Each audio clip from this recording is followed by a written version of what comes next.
Assalamualaikum warahmatullahi wabarakatuh. Halo semuanya.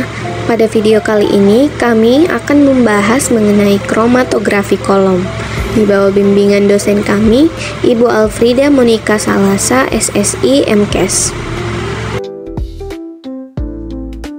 Sebelum itu, perkenalkan kami dari kelompok 4 dengan anggota Khairul Amri dengan NIM terakhir 016, Nur Amalia Febriana NIM terakhir 025, Siti Muhajiro Eka Lestari NIM terakhir 040, Wadia Fia Ramadhani Bahar dengan NIM terakhir 045.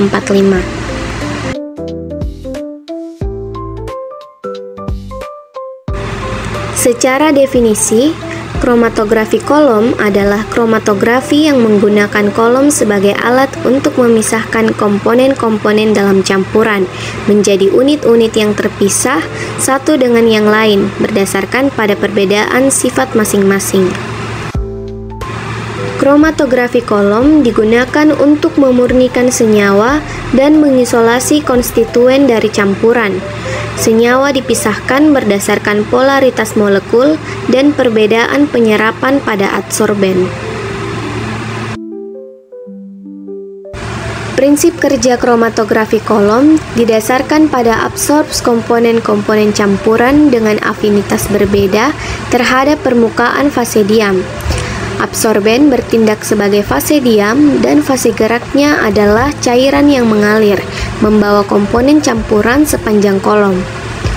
Sampel yang mempunyai afinitas besar terhadap absorben akan secara selektif tertahan dan afinitasnya paling kecil akan mengikuti aliran pelarut. Jika kita melihat dari jenis fase diam dan fase geraknya, kromatografi kolom dapat dibedakan menjadi dua, yakni kromatografi fase normal, di mana fase diamnya normal, misalnya silika gel, dan bersifat polar, sedangkan fase geraknya bersifat nonpolar. Selain itu, kromatografi fase terbalik, di mana fase diamnya itu nonpolar, sedangkan fase geraknya bersifat polar, kebalikan dari fase normal.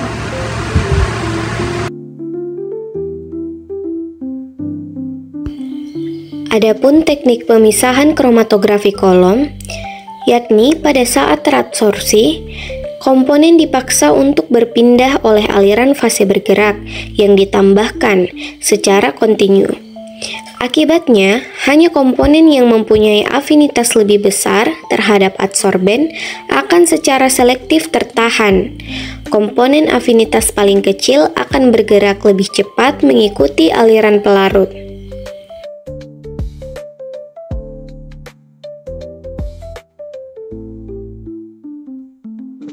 Berikut adalah contoh reaksi yang terjadi pada kromatografi kolom. Baik, bisa dilihat pada gambar di situ ada kolom dan di bawahnya cairan yang berwarna biru itu merupakan fase diam.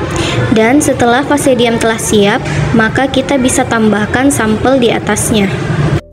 Nah, karena sampel tersebut terdiri atas beberapa senyawa, maka laju perambatan masing-masing senyawa bergantung pada afinitas atau keterikatan atau reaksi senyawa tersebut terhadap fase diamnya. Misalnya kita menggunakan fase diam silika gel, di mana silika gel ini merupakan senyawa polar. Maka kita lihat ketika sampel dimasukkan eluen atau fase gerak, yang dimana fase gerak ini ditambahkan secara terus-menerus selama proses pemisahan.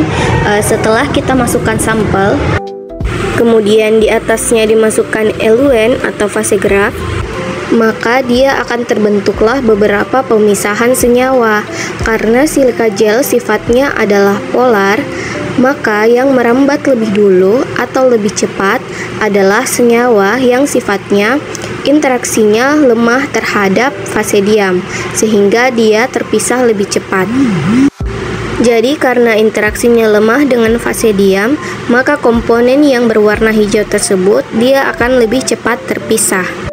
Yang artinya senyawa tersebut bersifat nonpolar, karena di contoh tadi saya katakan bahwa kita menggunakan senyawa polar sebagai fase diamnya. Lalu untuk senyawa yang berwarna orange, dia sifatnya interaksinya kuat dengan fase diam, sehingga dia terpisah lebih lambat, yang artinya senyawa tersebut adalah senyawa polar. Jadi bergantung pada fase diam masing-masing. Ketika fase diamnya adalah polar, maka senyawa yang lebih cepat terpisah atau yang memiliki interaksi lemah dengan fase diam berarti bersifat nonpolar. Lalu senyawa yang terpisah lebih lambat atau memiliki interaksi yang kuat dengan fase diam, maka dia bersifat polar. Selanjutnya, hasil dari pemisahan tersebut bisa kita tampung, lalu kita tandai fraksi-fraksinya.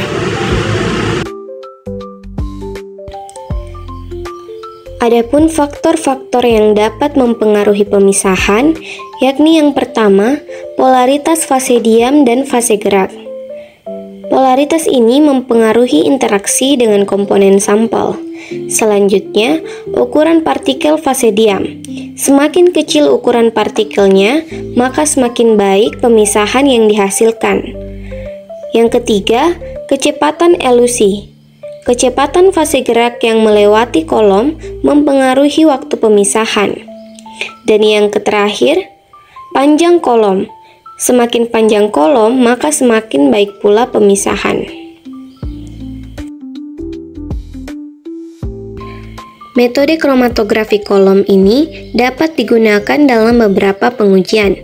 Adapun contohnya meliputi analisis kimia, yakni pemisahan dan juga analisis senyawa organik dan anorganik. Ada juga pemisahan protein dan peptida, yakni dalam bidang biokimia untuk murni dan bahan biologis.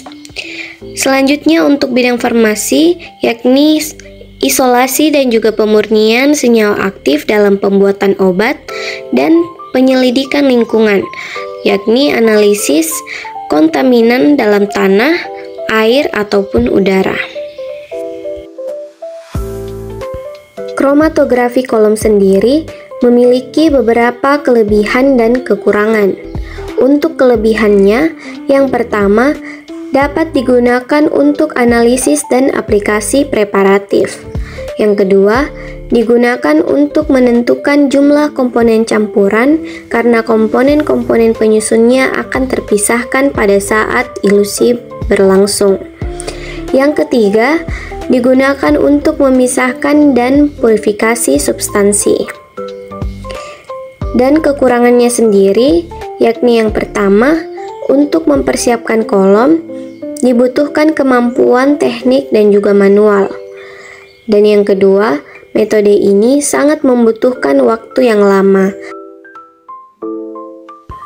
Kesimpulannya, kromatografi kolom merupakan teknik pemisahan yang sangat efektif dan fleksibel, yang memungkinkan isolasi dan pemurnian senyawa berdasarkan perbedaan fisik dan kimia, sehingga banyak digunakan dalam berbagai bidang, termasuk kimia analitik, biokimia, dan industri farmasi, di mana teknik ini dapat memisahkan komponen-komponen dalam campuran kompleks dengan efisiensi yang tinggi. Meskipun demikian, keberhasilan metode ini sangat bergantung pada pemilihan fase diam dan fase gerak yang tepat, serta keterampilan teknis yang diperlukan untuk mengoperasikan peralatan dengan benar. Itulah tadi penjelasan dari kelompok kami. Mohon maaf apabila terdapat kesalahan dalam penyampaian kami. Terima kasih telah menonton dan semoga video ini bisa bermanfaat.